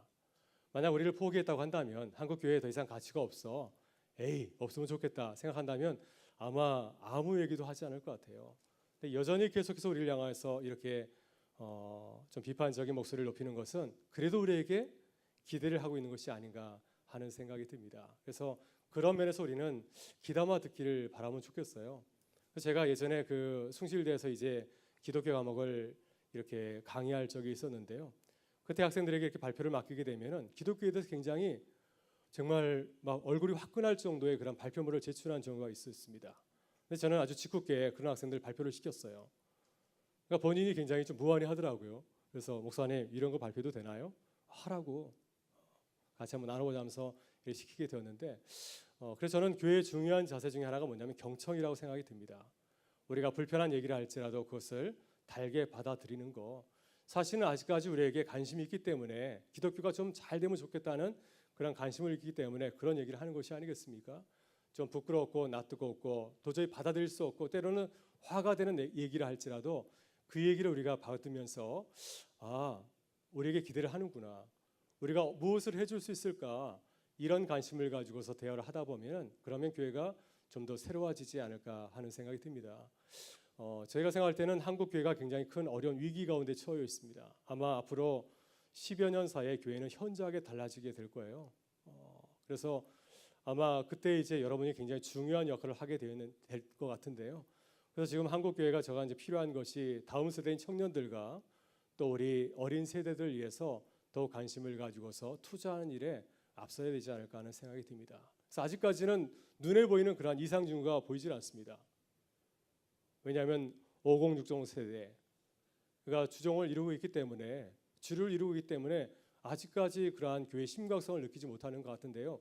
여러분들이 이제 교회의 주체가 되었을 때에는 아마 제가 이제 이렇게 나이가 더 들고 은퇴를 바라보거나 하게 될 때에는 교회가 점점 더 어려운 그러한 시기를 맞이하지 않을까 하는 생각이 듭니다. 그러니까 그런 면에서는 여러분에게도 큰 사명이 있는 것 같고요.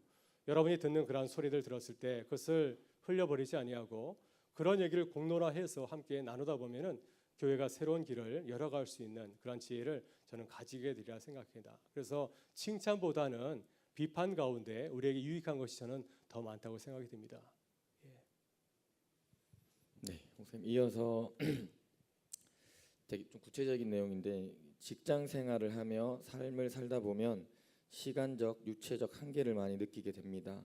일주일이 금방 지나가는데 현실적으로 삶 속에서 영성을 훈련할 수 있는 방법에는 어떤 것이 있을까? 목사님 경험을 좀 비추어서 해주시면 감사하겠습니다. 네. 영성의 정도는 저는 없다고 생각이 듭니다. 그러니까 우리가 일반적으로 생각하는 영성은 매일 아침 새벽 예배 나와서 예배 드리고 또 말씀을 보고 또 기도를 하고 그러니까 이런 어떤 그러한 그 과정을 통해서 우리 영성이 쌓인다고 생각을 하거든요. 물론 이런 것도 굉장히 중요하지만은 바쁘게 직장 생활하는 사람들에게는 그것이 굉장히 어려울 수가 있습니다. 왜냐하면 늦게 돌아와서 잠을 자는데 새벽 5시에 나와서 어떻게 예배를 드릴 수가 있겠습니까? 이게. 그래서 생각의 전환을 가지면은 그러면 우리가 생활 속에서도 얼마든지 영성을 이렇게 쌓아 나갈 수 있지 않을까 생각이 들어요. 그래서 성경을 읽을 시간이 없다는 사람들 향해서 읽기, 듣기 성경이 나오지 않았습니까? 그죠? 그래서 여러분이 그 지하철 가운데서도 이렇게 성경을 들으면서 말씀을 묵상할 수가 있고, 또 여러분의 그 일터에서도 여러분이 시간을 정해놓고 시간을 구별하여서 또 기도하면서 자신의 삶을 돌아볼 수 있지 않을까 하는 생각이 듭니다. 그래서 제가 아까 모세골에 갔을 때 이제 둘째 날 저녁에 이제 함께 여러 가지 고민을 토론하는 그런 자리가 있었는데, 한 분이 이런 얘기를 했습니다. 이명수 목사님께, 목사님, 제가 지금 하고 있는 일 갖다 정리하고 내가 본격적으로 주님을 위한 일을 시작하기를 원합니다. 이런 얘기를 했습니다. 그랬더니 목사님께서 어떻게 조언해 줬냐면, 아니 왜 그 일을 그만두시려 하십니까? 그 일을 통해서 하나님께서 큰 은혜를 주셨는데 그 일을 두면다면 앞으로 어떻게 살아가시겠습니까? 하면서 걱정하면서 말씀하였습니다. 그 일을 계속하면 참 좋겠습니다. 그 대신 매일의 삶의 자리에서 하나님을 위한 시간을 점점점 넓혀가면 참 좋겠습니다. 조금씩 여러분의 삶의 자리에서 하나님을 위한 시간을 넓혀가다 보면은 여러분의 삶 전체가 하나님을 위한 시간으로 변하지 않겠습니까? 그래서 한 시간도 아니 한 10분도 큐티를 안 하지 않는 사람이라고 한다면은 5분부터 시작하는 거죠, 이게. 또 아침에 일어나서 시작할 수도 있고요. 아니면 길을 가면서도 기도할 수도 있습니다, 이게. 또 그리고 우리가 이제 세상과의 그 친구들의 만남 가운데서도 믿음의 친구들의 수를 넓혀가게 되면은 좋은 영향을 받을 수 있는 믿음의 친구들을 더 가까이 하게 되면은 우리의 삶의 자리가 더욱더 이렇게 경건하게 이렇게 바뀌어 가지 않겠습니까? 그래서 우리가 일반적으로 생각하는 그런 영성 훈련에 대한 그런 가정을 너무 이렇게 집착하지 마시고요. 그것을 완전히 바꿔서 생각의 전환을 가져와서 다른 방식으로 우리가 얼마든지 우리의 어떤 내적인 영적인 성장을 가져올 수 있다고 하는 것이죠. 생각의 전환을 통해서 얼마든지 우리의 바쁜 그 일상 가운데서도 하나님을 만나는 그런 시간을 우리가 만들어 가리라 저는 생각이 듭니다. 네, 이거 들어온 건데, 거짓된 진리를 믿고 있는 사람이 진짜 진리를 어떻게 깨달을 수 있을까요? 바울에게 일어났던 일이 모든 사람에게 일어날 수 있는 것은 아닐 텐데, 그럼 그 사람들은 어떻게 진리를 찾을 수 있을까요? 라고 질문해요. 네, 점점 질문이 어려워지고 있습니다. 네, 다시 한번 읽어주실래요? 처음부터요. 네, 거짓된 진리를 믿고 있는 사람이 진짜 진리를 어떻게 깨달을 수 있을까요? 네, 예, 네, 먼저. 그래요. 거짓된 진리 또 참 진리를 어떻게 구별할 수 있을까? 저는 예수님께서 말씀하시기를 좋은 나무는 좋은 열매를 맺나니 그런 얘기를 하셨지 않습니까? 그래서 참 진리를 믿고 있는 분들은 좋은 열매가 맺힌다고 생각이 듭니다. 이게 그 삶의 열매를 통해서 얼마든지 내가 진리 안에 있는지 또 진리 밖에 있는지를 알 수가 있죠. 내가 정말로 진리신 예수 그리스도를 찾아가는 삶이 나간다면 내 삶이 점점 변화되지 않겠습니까? 누가 보더라도 와 정말 쟤 달라졌네. 얼굴도 환해지고 화난 일이 있어도 화내지 아니하고 오래 참고 견디고 온유한 모습을 가지는 거, 이것은 좋은 성도의 그런 모습이 아니겠습니까? 저는 이런 생각이 들어요. 가끔 제가 이제 기도할 때 제 마음이 답답하게 되면은 두려운 마음이 생깁니다. 내가 지금 진리의 길에 서 있는가? 내가 참 목자라고 한다면 매일의 삶의 자리가 기쁘고 즐거울 터인데, 내가 이렇게 주의 말씀을 전하거나 성도를 찾아가거나 예배를 드리는 삶이 짐으로 느껴진다면은 뭔가 잘못된 것이 아니겠습니까? 내가 정말 주님의 그 아예 친밀한 대화 속에서 만남 가운데서 기쁘게 살아가고 있다면은 내가 무슨 일 하든지 아마 그렇게 두려워하지 않을 겁니다. 그렇지만 만약에 내가 그러지 아니하고 내 명예를 사든지 내가 우리 교회를 좀 더 부흥시켜야지, 이 은평교에서 최고 하는 교회가 되게 만들 거야, 이런 어떤 그릇된 가치를 가지고 살아가다 보면은 내가 그것을 이루지 못할 때 답답해하고 내 주변 사람들 힘들게 하는 그러한 일들이 초래되게 될 거예요. 그죠? 그래서 저는 삶의 결과를 통하여서, 삶의 어떤 열매를 통하여서 내가 참 진리 안에 거하는가 아니면 거짓 진리 안에 거하는가 하는 것을 우리가 구별할 수 있을 거라고 봅니다. 그리고 마저 있던 질문 중에서 바울에게 일어났던 일이 모든 사람에게 일어날 수 있는 것은 아닐 텐데, 그럼 그 사람들은 어떻게 진리를 찾을 수 있을까요? 네, 오늘 우리가 이제 바울과 디모데 얘기를 했지만은 사실 바울은 1세대로서 큰 체험을 경험하였습니다. 아마 하나님께서는 개척자들에게는 큰 은혜를 주시는 것 같아요. 저희 아버님도 목사 1세대인데 아주 놀라운 체험을 하였습니다. 저는 2세대입니다. 저는 그런 체험을 별로 하지 않았습니다. 저는 삼층천에도 가지 않았고요. 잘 모르시는군요. 바울이 삼층천, 이 천국에 올라간 그런 경험을 했는데 저는 그렇게 놀라운 신비로운 경험을 하진 않았습니다. 그러나 하나님께서 저에게 이렇게 삶의 여러 사건과 사고를 통해서 하나님을 만나는 그런 경험들을 저는 하였다고 봅니다. 그래서 우리가 이렇게 너무 이렇게 정형화된 이런 경험을 해야지 이런 것에 구애되어 매일 필요가 없고요. 우리의 삶의 자리를 이렇게 돌아보게 되면 하나님께서 여러 가지 사건과 사고를 통해서 때로는 말씀을 통해서 친구의 말을 통해서 또 때로는 작은 사고를 통해서도 우리가 하나님의 뜻을 얼마든지 깨달을 수 있다고 봅니다. 그래서 그런 면에서 우리가 좀 자유화되지 않나 하는 생각이 들고요. 무엇보다 우리가 이 하나님의 말씀을 통해서 진리를 만날 수 있는 그런 길이 열려져 있다고 저는 믿습니다. 네, 이어서 두 분이 이렇게 비슷한 질문을 해주셨는데요. 목사님께서 진리를 쫓기 위해 유학을 결정하셨던 그런 그러니까 그런 확신들, 유학을 가셔야겠다라고 하는 확신을 가지게 되셨는지, 또는 그 과정에서 주변 사람들의 그 관계는 어떻게 정리하셨는지, 왜 유학관도 정리해야 되는지 모르겠지만 이상한 질문하셨네요. 네, 그 구체적인 이렇게 확신 그런 걸 듣고 싶어요. 예. 저는 이제 그 부모님이 그런 얘기를 가끔 하셨어요. 그래서 유학 가서 공부하면 어떻겠는가 이제 그런 얘기를 하셨고, 제가 이제 그런 결정을 하게 된 것은 제가 신대원 신학대학원 있죠. 신학대학원을 마치고 나서 이제 기도하는 가운데서 내가 진리의 길을 걸어간다고 한다면은 내가 한번 진리를 추구하는 학문을 한번 공부하고 싶다 이런 생각이 좀 들었습니다. 그래서 성경을 잘 공부해서 또 한국 교회를 돌아와서 섬기면 참 좋지 않을까 그런 마음을 갖게 되었고요. 그런 가운데 저는 그럼 좀 자연스럽게 또 준비하고 결정하고 떠나게 되었습니다. 지금 생각해 보면은 굉장히 무모한 그런 길이었어요. 그렇지만은 그러한 그 믿음을 가지고서 이렇게 떠났기 때문에 또 하나님께서 저에게 큰 은혜를 주신 것 같고요. 누구든지 뜻이 있는 곳에는 저는 길이 있다고 이렇게 생각이 듭니다. 묵묵히 그 길을 이렇게 준비할 때 또 많은 그런 도움의 손길도 이렇게 경험하게 되었습니다. 답이 되는지 모르겠어요. 예. 네, 다음 질문은 방언을 하는 사람들을 볼 때 무섭다는 생각이 드는데 어떻게 받아들여야 될까요? 아직 방언 못 하세요? 네, 방언은 성령의 은사 가운데 하나이죠. 그렇죠?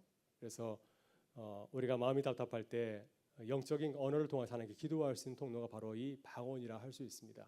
그래서 하나님께서 우리에게 그 방언을 주신 것은 방언을 통해서 하실 수 있는 일들이 있거든요. 귀신을 축사한다든지, 또 우리가 하나님을 위해서 간절히 기도할 때 방언으로 기도하게 되면은 마음에 큰 위로와 또 확신을 얻는 경우가 참 많이 있습니다.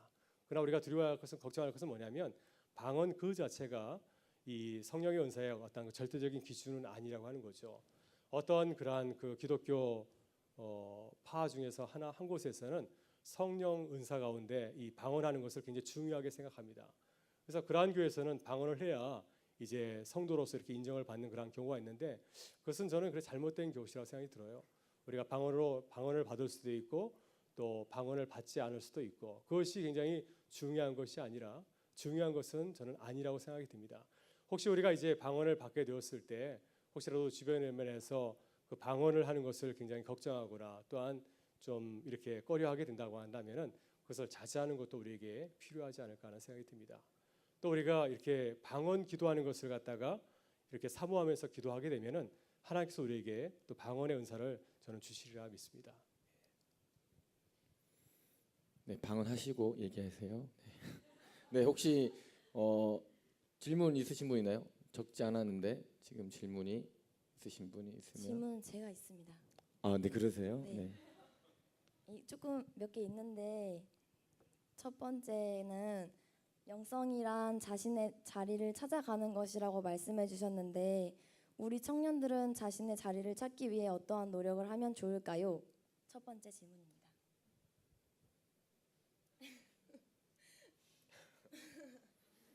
네, 다시 50분 강의하도록 하겠습니다.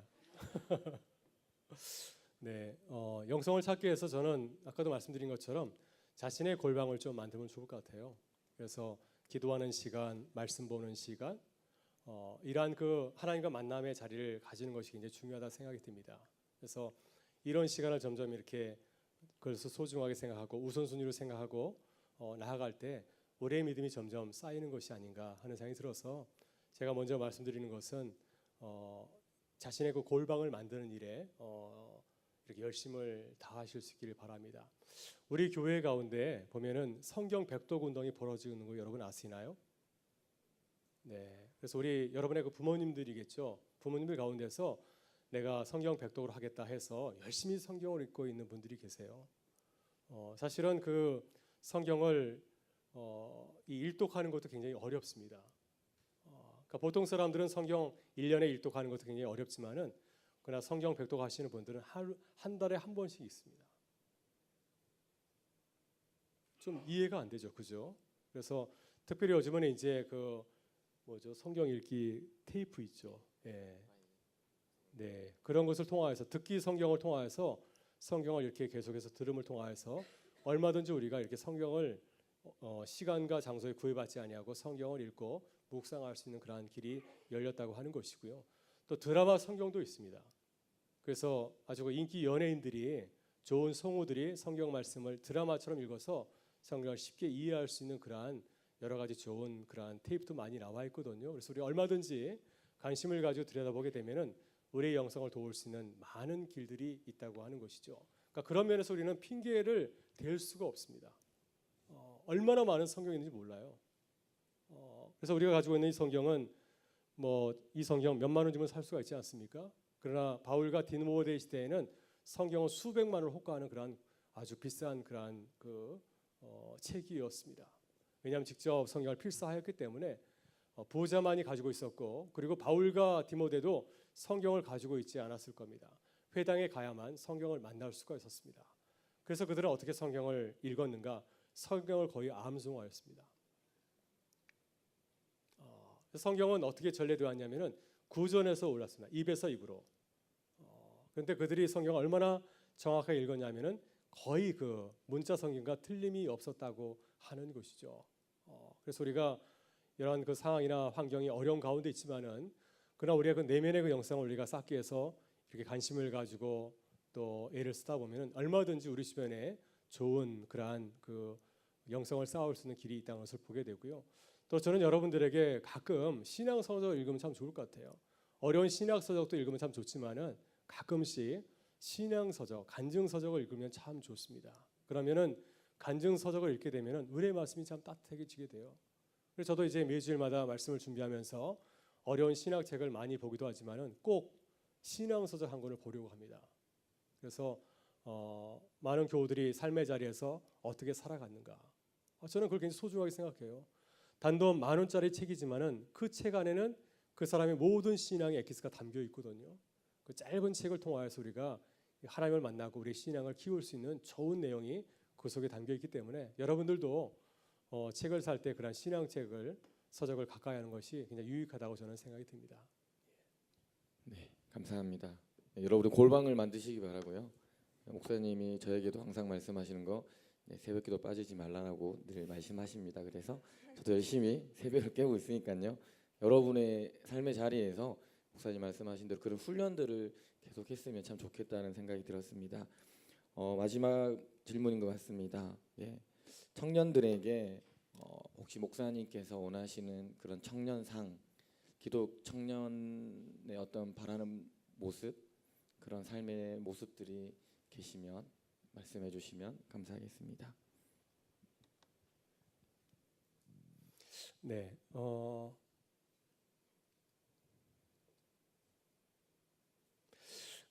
저는 좋은 멘토를 만나면 좋겠어요.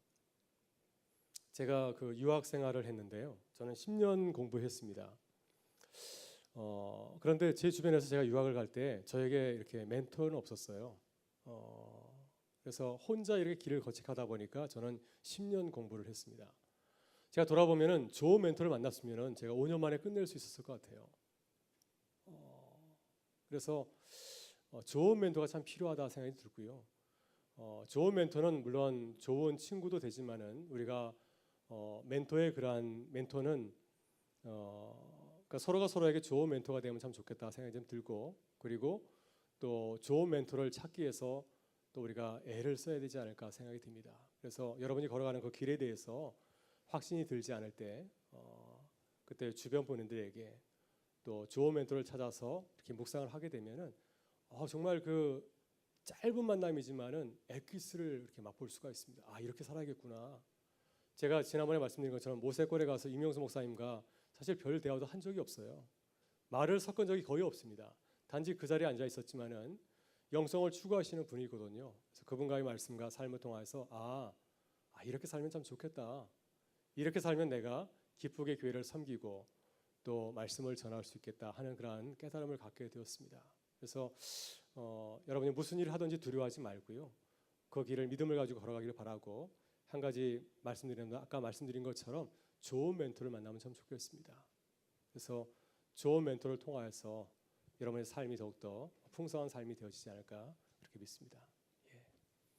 네, 질문이 더 많지만 네, 여기서 마치겠습니다. 우리 목사님께 힘찬 박수 부탁드리겠습니다. 네, 일어서시면 돼요. 네, 다 함께 일어서셔가지고 이 시간